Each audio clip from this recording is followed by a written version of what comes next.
ñun ñaar ñoo bokk li nga xam ne mooy gaz bu GTA bi en compagnie d'ailleurs de BP et Cosmos. Moustapha, si c'est prêt ñu dem déglu particulièrement le président de la République ci extrait bi nga xam ne amoon nañ ko ci biir reportage yi bu ko defee ñu daal di ñëwaat ci domestic supply obligation bi profiter waale pour faire justement di nga xam ne mooy leeral aspect boobu noonu.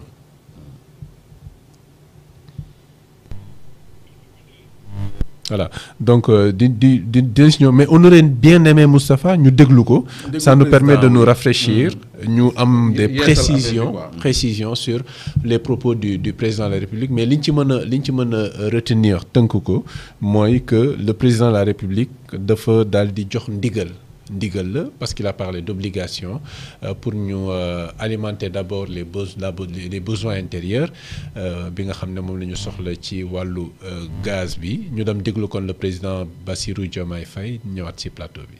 Un levier de développement local, un carburant pour notre souveraineté énergétique et un moteur pour notre industrialisation et la transformation structurelle de nos économies. Sous ce rapport, le Sénégal a posé des jalons importants pour livrer une partie de ce gaz sorti des entrailles de nos côtes au marché local. Ainsi, le contrat de construction du segment nord du réseau gazier sénégalais a été signé. Ce réseau permettra d'acheminer le gaz GTA vers la centrale de Gandon, future centrale énergétique pivot de l'électrification nord de notre pays.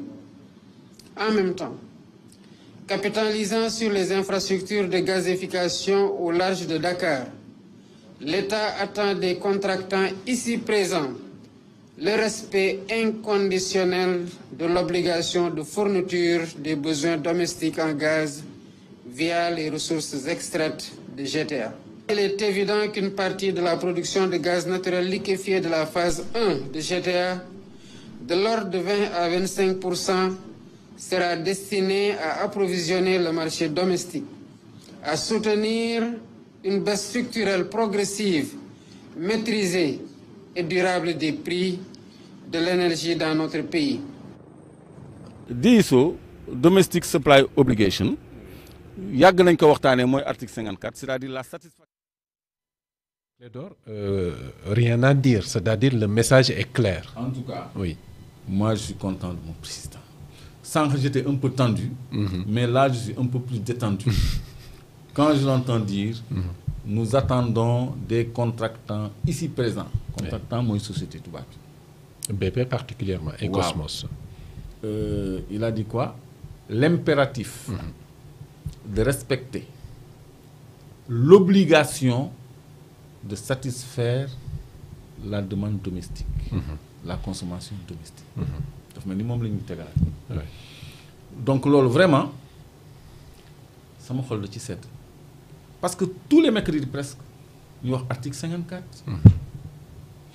Article 54 Moustapha indil ma ko comme yow moom nga gën a mokkal yow tamit ak que ñi ñuy suivre sax moom moo ne ñun li ñu soxla ci gaz les exploitants de gisements d'hydrocarbures peuvent être tenus dans des conditions fixées dans la convention ou le contrat de service d'affecter par priorité les produits de leur production, les produits de leur exploitation à la couverture des besoins de la consommation intérieure du pays.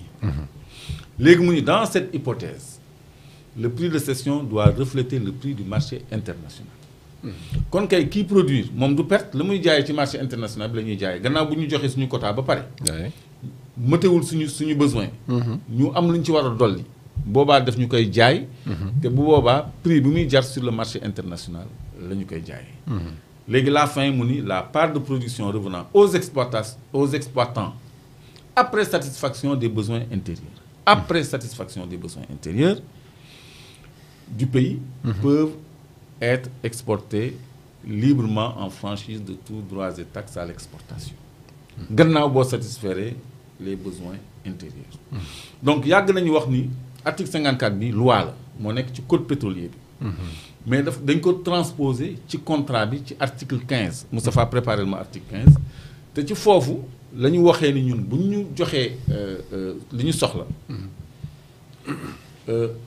dañuy am pour fay ko 60 jours après kon loolu dafa neex ça veut dire que dañu koy sax lebal léegi article 15 bi moo nekk ci contrat yépp premier alinéa bi moo ci important ak dernier alinéa bi premier alinéa bi dafa ne le contractant s'engage sur sa production de pétrole brut en République du Sénégal à vendre à l'État par priorité la part nécessaire à la satisfaction des besoins de la consommation intérieure du pays loolu mooy domestic supply obligation léegi dernier alinéa bi nag booboo neex dernier alinéa bi dafa ne le ministre maanaam 15.3 la 15.3 la ñëwal ci 15.3 dernier alinéa bi Moustapha voilà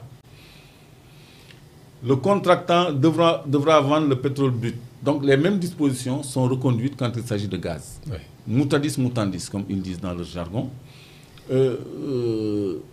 à un prix établi suivant les dispositions de l'article 21 ci-dessous. léegi pour mu leer. attends oui ce prix sera payable li ci neex mooy. ce prix sera payable en CFA. donc ça veut dire que doo wecceeku devise doo soxla dollar. doo soxla euro. CFA ngay fayewoo devise donc balance de paiement bi.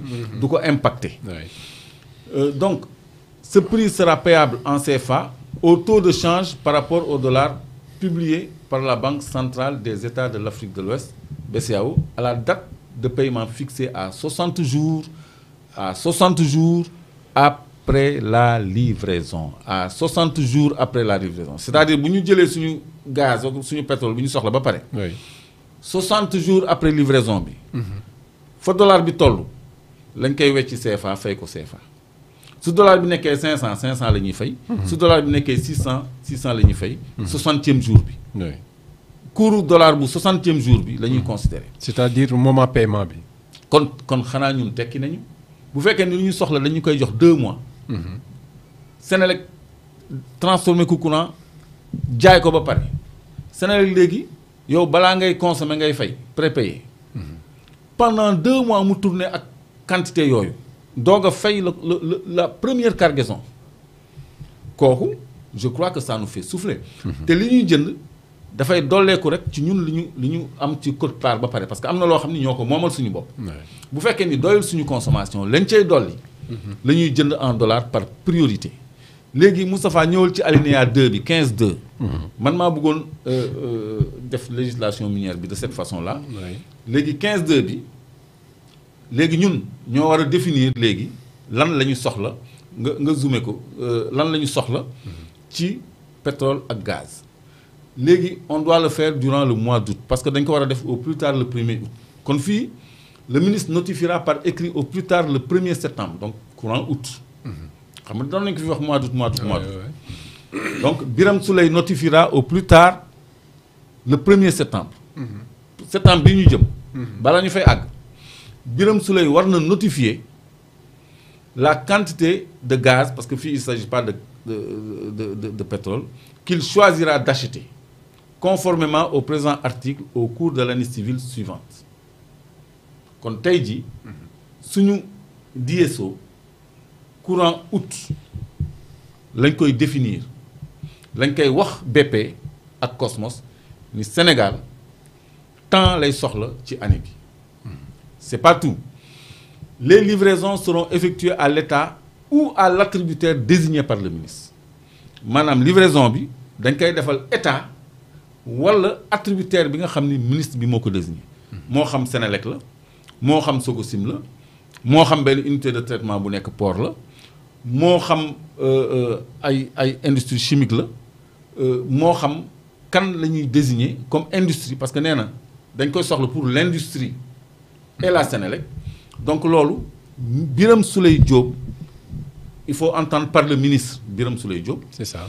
Donc le ministre mooy désigner les quantités yi ñu war a am chaque mois d'août. Donc ak ñi ñu ko war a livrer moo koy déterminer donc des quantités raisonnablement égales à des intervalles et à des temps réguliers au cours de la dite année suivant les modalités fixées d'accord parties dañ koy waxtaanee. kon lii moo faram-fàccee article 54 bi mu Moustapha superposé ci kaw chapeau Moustapha vraiment tu es dans le tempo de l'émission. lii moo ko firi. xam nga alxuraan day wax dee leen taxawal waxtu julli dee leen joxe asaka. mais nañuy jullee alxuraan waxu ko. fiqhu sunna moo ko wax. da ngay tari Fatiha après nga def rakk après nga sujjóot après nga rukkoo et cetera. donc article 54 aussi grande ligne yi la def. article 15 bi nekk ci contrat bi. le contrat de service ou le contrat de partage de production mooy détaillé naka la ñuy jotee ci DSO bi. ministre bi dafay bind avant le 1er septembre définir quantité yi duñ ko fay dollar de. CFA lañ koy fay 60e jour bi lañ koy fay ca cours bi dollar bi nekk ci 60e jour bi kon dañu koy lebal sax 60 jours. lii mooy li ñu yàgg wax DSO te président Diomaye wax ko ci français. la satisfaction inconditionnelle de l'obligation de consommation, l'obligation de satisfaire l'obligation inconditionnelle de satisfaire les besoins de la consommation domestique. C'est ça. Donc mooy DSO domestic supply obligation. donc nii lañ ko faram-fàccee. C'est ça. kon lii. ñi nekk di rey seen bopp nos intellectuels là ñi nga xam ne dañuy def ay gymnastique intellectuelle lii bu nekkee ci contrat. lan ngay renégocier. dara. il faut juste appliquer les dispositions contractuelles. ay non li bu ñu ko renégocier xoolal président Diomaye dafa yéegal baat bi sax parce qu'il parle maintenant de 20 à 25% de la production totale la ñuy jox. 20 à 25% de la production totale la ñuy jox parce que am na angle contractuel bu ko may mu jël ko lii dafa leer kon lii doo ko am di négocier on applique les textes dañ ko signer. tu as pas vu les paraphes. paraphes yi ay signature contractant yi la. dañ ko signer paraphé ko donc il faut juste les appliquer. amagul lu damm bant fii ci ay matière de renégociation moo tax il faut pas qu'on nous complexe pour nous dire que non am na yoo xam ne bu ñu ko defee ça risque de coûter cher au Sénégal. C'est pour ça qu'il faut partager tous les contrats. Et ITIE daf ko wax. En tout cas nous on fera des efforts pour vulgariser li ñu ci xam. pour que nit ñi jot. kon lii on a tenu à l'apporter comme éclairage. parce que keroog yaa ngi doon wax te ñu def tuuti législation minière. C'est ça. donc on a fait un peu de législation à la lumière du contrat parce que ñun ci loi bi la ñu doon yem le code pétrolier. Code pétrolier, oui. léegi je rappelle que les mêmes dispositions sont reconduites mutandis quand il s'agit de gaz. donc l'article 15. donc c'est des dispositions qui s'adressent à BP et à Woodside. À BP, à Woodside, BP à Cosmos, pour le gaz, ouais. Et Woodside pour le pétrole. Et à Petrosen aussi parce que Petrosen bokk na ci contractant. C'est ça. Même su fekkee ni 18% lay am fii am 10% fële am 30% fële ça ci joint venture bi la bokk. C'est ça. Donc, alors gannaaw investigation yi beaucoup de Sénégalais peuvent se poser la question de savoir kañ la gouvernement bi di def tout son possible pour wàññi gaz bi d'autant plus que le Premier ministre Ousmane Sonko daal dina xam ne ni daanaka sax dafa critiquer le coût de l'énergie dans le pays qu'il juge c'est important li mu wax il juge le prix de l'énergie du Sénégal parmi les plus élevés au monde loolu mu ngi ko amal si lancement forum Invest in Sénégal Ousmane Sonko mu daal di appuyer ay propos am